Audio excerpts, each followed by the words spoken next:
বাঙালির মাছ সবসময়ই প্রিয় খাবার, তাই আজকে বানিয়েছিলাম ফিশ রেজালা। তো প্রথমেই মাছগুলোকে ভালো করে নুন মাখিয়ে নিলাম, আর এদিকে নিয়েছি পোস্ত, চালমগজ আর অল্প একটু কাজু। এবার পেঁয়াজটাকে ভালো করে বেরেস্তা করে নেব।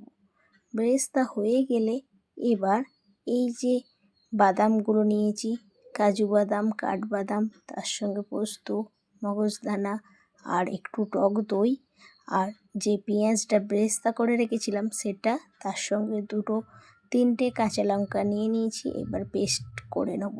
আপনারা ঝালটা আপনাদের স্বাদ অনুযায়ী দেবেন। তো মাছগুলোকে হালকা পাতলা করে ভেজে নেব। এবার ওই তেলের মধ্যেই গোটা গরম মশলা আর শুকনো লঙ্কা ফোড়ন দিয়ে এবার এই পেস্টটা ভালোভাবে দিয়ে নেব।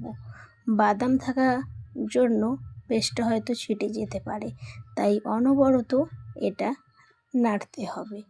এবার একটু কাশ্মীরি লঙ্কা দিয়ে দিলাম, ব্যাস।